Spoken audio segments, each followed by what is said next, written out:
Welcome to 1984 Law, and today I indulge a personal pet theory, probably far off the mark, but is still fun to think about.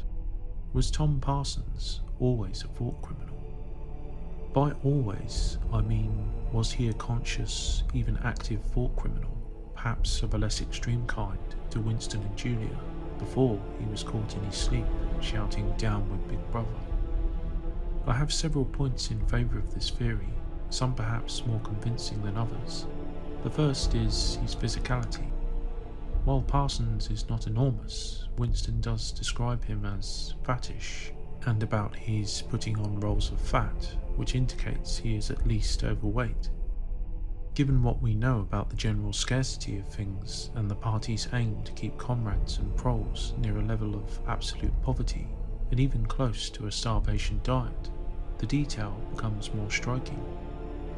The Radford film does have the detail of Tom eating Winston's unwanted food, which does provide a reasonable clue as to why he is overweight.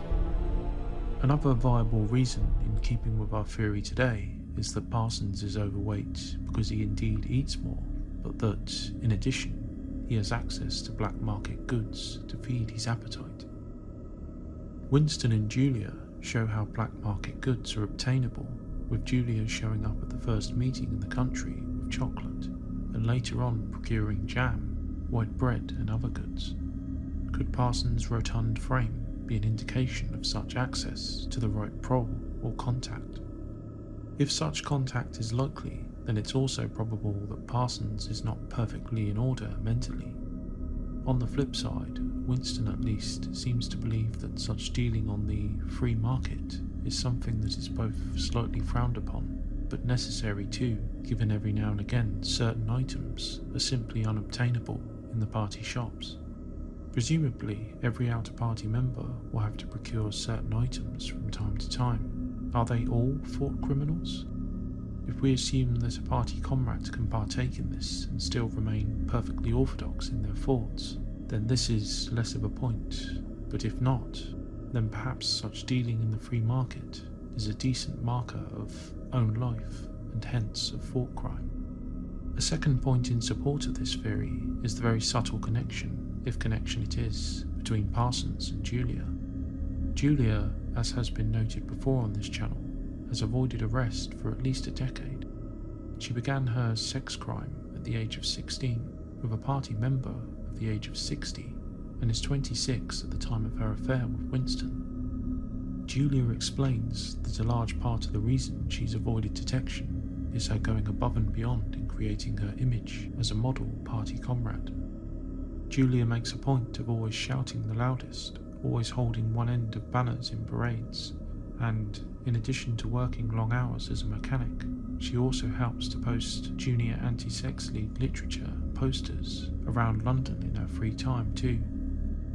Interestingly, like Julia, Winston notes that Parsons too has a similar work ethic. Quote, "He was a leading figure on the sports committee and all the other committees engaged in organising community hikes, spontaneous demonstrations, savings campaigns and voluntary activities generally.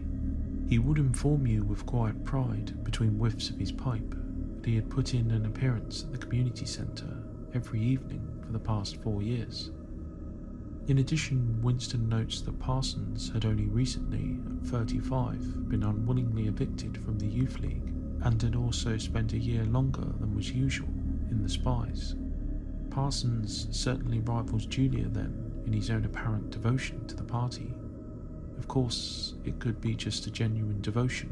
However, it's interesting to compare the two characters and consider this in the larger context of the other evidence. A third, and even less convincing connection to consider, is in the naming of characters. Tom Parsons is rare in the novel for being a fully named character. We know, of course, that Winston is Winston Smith. We do not have Julia's last name, nor O'Brien's first. Other characters also miss names like Syme, Ampleforth and Withers. While it's likely just coincidence, could the inclusion of a first name for Parsons be a subtle indication he may be more like Winston than Winston would like or dare to believe? Winston is arguably the most wayward of the characters, his dissension being an intellectual as well as physical rebellion against the party. By connecting Winston and Tom in this way, could all well be indicating that Parsons too was a thought criminal beyond his verbal slip that got him arrested. A further point is in Parsons' reaction to seeing Winston in the Ministry of Love. Quote, Parsons walked into the cell. He was wearing khaki shorts and a sports shirt. This time, Winston was startled into self-forgetfulness. "You here?" he said. Parsons gave Winston a glance in which there was neither interest nor surprise, but only misery.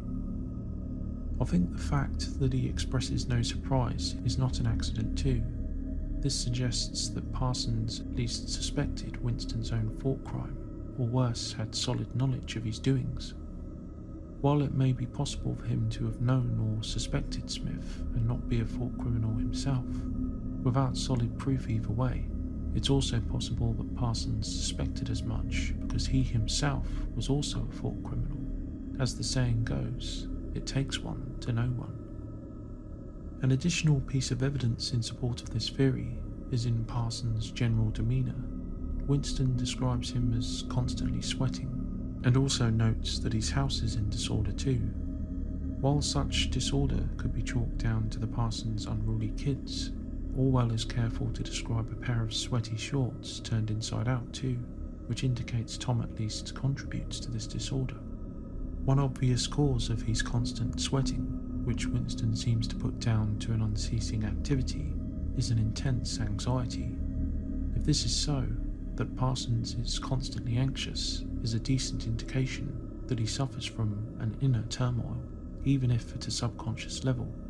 More likely is that he is a mild thought criminal, perhaps partaking in small acts of abnormality that are still frowned upon by the party, or more subtle still, it's only in his very thoughts themselves where he strays, his dissension never translating into the smallest acts until much later in the novel. His blurting out of the words, "down with Big Brother," could simply have been a final release of these pent-up negative emotions and secret thoughts. A final point to make is again subtle. While it's difficult to conclude anything definitive from the little we have to go on, it may also be significant that Mrs. Parsons holds at least some affection for her husband. She certainly praises his skills with his hands. While it's crazy for us to consider, any affection or love between even husband and wife is suspicious in the dark context of Oceania. Marriage is not a loving union of man and woman, but solely for the purposes of producing children for service to the party. If the Parsons were affectionate, or God forbid even in love with one another, this would certainly be enough for the thought police to act against them. Taken all together then, these points could indicate that Parsons was not so straight-laced as he at first appears. But what do you think? Do you agree with these points? Was Parsons a thought criminal all along? Write your thoughts in the comments, and remember, Big Brother is watching you.